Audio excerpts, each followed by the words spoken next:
este ataque, esta página que vemos, fue precisamente de una de la Cámara de los legisladores, ¿sí? ¿Qué significa el definir políticas de seguridad? Lo más importante de las políticas de seguridad es quién, qué va a hacer, dónde lo va a hacer y cómo lo va a hacer, y las acciones que van a tomar. Esto significa quiénes de las áreas o quiénes de las personas pueden tener acceso a cierta información, ¿sí? Un ejemplo es, la gente de recursos humanos, ¿sí?, puede tener acceso a la información de los pacientes, en el caso de los hospitales, ¿sí?, o en el caso de la gente de desarrollo, por ejemplo, ¿sí?, al acceso al código fuente, ¿sí? ¿Y dónde va a tener acceso? Ya sea a un almacenamiento, a través de un blog, a través de la información de un cliente, a través del USB, a través de análisis, a través de información, ¿sí? ¿Cómo lo va a poder hacer? Es decir, transferir la información a través de archivos, navegación, mensajería instantánea, o bien permitirles el peer-to-peer, envío, recepción de correos electrónicos, imprimirlos, ¿sí? Esto significa que dependiendo de quién va a hacer qué, en dónde lo va a poder hacer y cómo va a llevarse a cabo toda esa transmisión de la información, entonces nosotros podríamos decir qué tipo de acción le vamos a crear. Puede ser que le bloqueemos, puede ser que lo estemos auditando o que notifiquemos a altos directivos para saber qué es lo que está pasando, o en su defecto, incluso hasta confirmar o meterlos en cuarentena. Por eso es importante la parte de que no se han definido las políticas de seguridad de la información en las organizaciones. Y esto es el pecado número 1. El pecado número 2 es pensar que la Ley Federal de Protección de Datos Personales no aplica a la organización, ¿sí? Esto significa que hoy por hoy las empresas, estamos hablando de que estamos en la segunda semana de octubre, ¿sí?, y que precisamente estamos a cerca de 3 meses para que termine el año y para que la Ley Federal de Protección de Datos Personales ya surta efecto, ¿sí? Pues obviamente va a empezar a surtir efecto y hay muchas empresas todavía a estas alturas que no han hecho grandes cosas. Pensar que la Ley Federal de Protección de Datos Personales no aplica a nosotros como organización porque no tenemos relaciones con nuestros clientes, personas físicas, entonces no aplica. Eso sería una forma de entenderlo, pero la otra forma también de entenderlo es que como empresas nosotros tenemos que proteger no solamente la información de los clientes personales, sino también del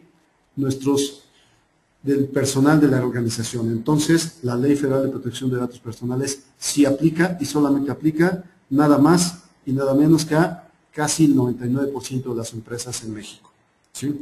Y algunos ejemplos de medidas de seguridad para que nos demos una idea son las copias de respaldo, ¿sí?, contratos de confidencialidad, las bitácoras, ¿sí?, de lo que puede estar pasando precisamente en la información que nosotros tengamos en una organización de nuestros clientes, de nuestros proveedores, ¿sí?, o bien de nuestro personal. Y bueno, como les comentaba, ¿qué tipo de personas estarían obligadas a cumplir los requisitos de protección que establece la Ley Federal de Protección de Datos Personales? ¿Sí? Pues solamente algunas empresas como, por ejemplo, el sector salud, hospitales, laboratorios, farmacéuticas, sector financiero, bancos, arrendadoras, casas de bolsa, las UFODES, UFOMES, sector educativo, escuelas, universidades, sector comercial, tiendas comerciales, comercios, industrias. Solamente son algunos ejemplos, algunos de los sectores. Al final de cuentas, como les comentaba, cerca del 99% de las empresas deberían circunscribirse precisamente en esta Ley Federal de Protección de Datos Personales. O es más, tomarlo precisamente como parte de una normatividad que se debe de llevar a cabo ya y que empieza en enero del 2012. Y bueno, simplemente para darles un ejemplo por qué la Ley Federal de Protección de Datos Personales, bueno, pues aquí lo podemos ver con algunos ejemplos de lo que pasó en Estados Unidos con Verizon, ¿sí?, y con que, por ejemplo, pues correos electrónicos que se enviaron desde un banco, ¿sí?, de información sensitiva a través de un correo electrónico a direcciones erróneas, ¿sí?, de Gmail, ¿sí? De hecho, déjenme comentarles que también apenas en estos días tuvimos el caso de algún cliente, que por razones confidenciales no vamos a decir el nombre, ¿sí?, en donde este cliente tuvo un problema porque es un cliente de inversión, ¿sí?, y este cliente maneja cuentas de sus clientes, ¿sí?, de tal manera que uno de los ejecutivos guardó la información en un USB, se la llevó, se fue a trabajar a otro lugar. Después ese ejecutivo, hablando de esa nueva empresa, les empezó a hablar a los clientes diciéndole: oye, tú tienes tanta inversión, vente con nosotros porque nosotros te vamos a dar mejores tasas de interés. El tema aquí importante es, exactamente eso es parte de lo que se protege en la Ley Federal de Protección de Datos Personales, ¿sí? Y exactamente es precisamente eso lo que se debe de evitar, que los usuarios se lleven información. Ok, ¿cuáles son las recomendaciones? Uno de ellos, eso no quiere decir que es el único, pero simplemente nada más es para darles una idea, que es utilizar los sistemas DLP como apoyo a la Ley Federal de Protección de Datos Personales. ¿Qué es un DLP? Un DLP es un mecanismo que se llama precisamente prevención de pérdida de datos, ¿sí? Y con esto nos permite poder, por ejemplo, hacer la inscripción de correos electrónicos, archivar los correos, hacer filtrado de web, seguridad en el endpoint, es decir, en las estaciones de trabajo, en las laptops. Y esto es importante porque nosotros, por ejemplo, en la organización podemos darle seguridad dentro de la organización, pero cuando ya los usuarios se llevan sus equipos, no les podemos dar esa protección o ese énfasis, esa seguridad que nosotros estaríamos esperando. Por lo tanto, es importante utilizar un mecanismo de DLP que sea para los dispositivos móviles. Como cuarto pecado, ¿sí?, es el control de ambientes virtuales, ¿sí?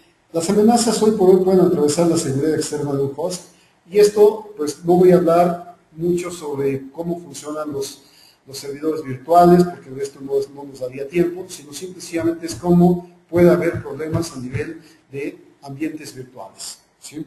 Esto significa que, por ejemplo, un atacante externo podría llevar a cabo un ataque en un servidor virtual, y como no hay nada que nos pueda llegar a proteger internamente, puesto que los servidores virtuales lo podemos ver como una caja negra, porque no sabemos qué es lo que hay realmente ahí.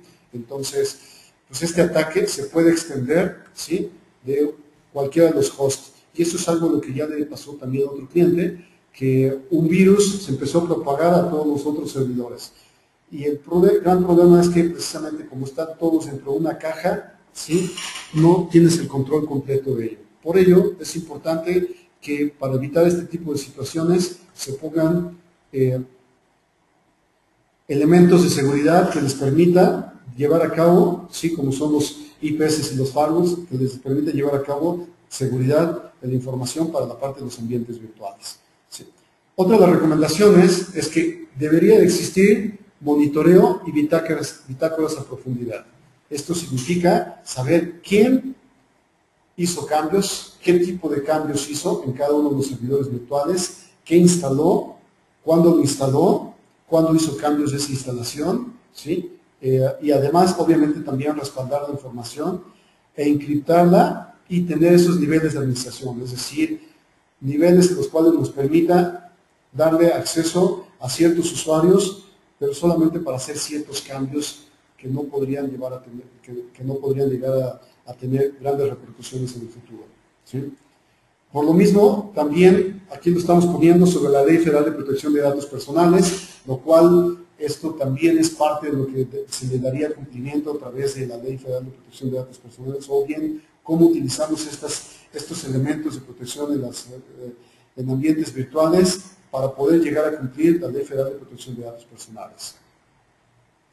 5. La contratación de servicios en la nube.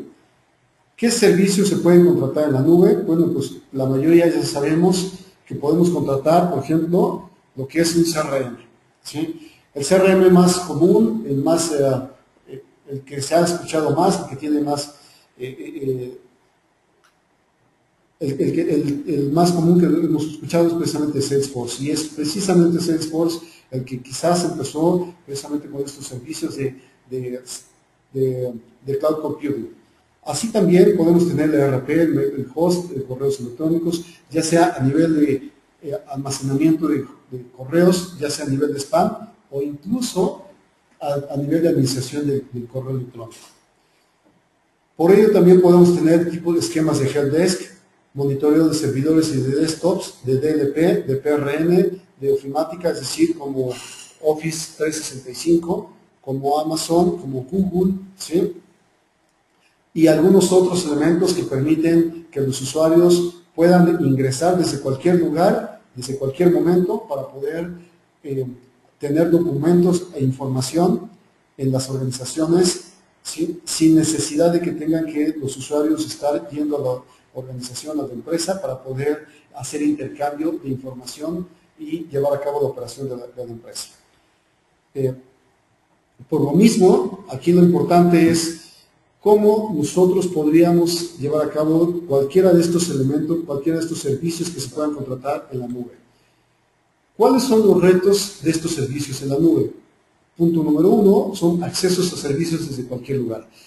Esto significa que si en mi organización pusieran, por ejemplo, el Google o Microsoft Office 365, yo puedo tener acceso a hacer uso del Office, es decir, del Word, Excel, PowerPoint, ¿sí? Desde cualquier lugar. Pero también puedo hacer, por ejemplo, uso del Salesforce. Como es un CRM, tenemos información de nuestros clientes, de la atención que se le ha dado, qué le hemos vendido, cada cuándo nos compra, cuándo fue la última vez que nos compró y cosas por el estilo, ¿sí? Pero también, así como yo tengo acceso en cualquier lugar, desde mi casa, desde la oficina, desde la escuela, desde Timbuktu, Tinguindín, de cualquier lugar, también todos los demás usuarios. Y entonces con eso empezamos a perder el control, ¿sí? ¿Cuáles son otros de los retos? La parte de la seguridad de información, la encripción y el acceso desde cualquier dispositivo. Esto significa desde cualquier dispositivo, lo que me refiero, no solamente desde cualquier lugar, sino que los mismos usuarios con sus propios dispositivos, es decir, con sus propias iPads, con sus propios iPhones, con sus propios BlackBerry, con sus propios smartphones, pueden tener acceso a la información de la organización. De tal manera que nos llevamos ese control para saber qué está pasando, ¿sí? Y por lo mismo, también lo estamos poniendo la Ley Federal de Protección de Datos Personales, que esto es algo importante, de cómo, como lo comenté, por ejemplo, solamente para dar un caso, en un CRM, tenemos información en la nube y cómo podríamos llegar a perder control de ello, ¿sí? ¿Cuáles son las recomendaciones que se pueden dar sobre los servicios, la contratación de servicios en la nube? ¿Qué se debe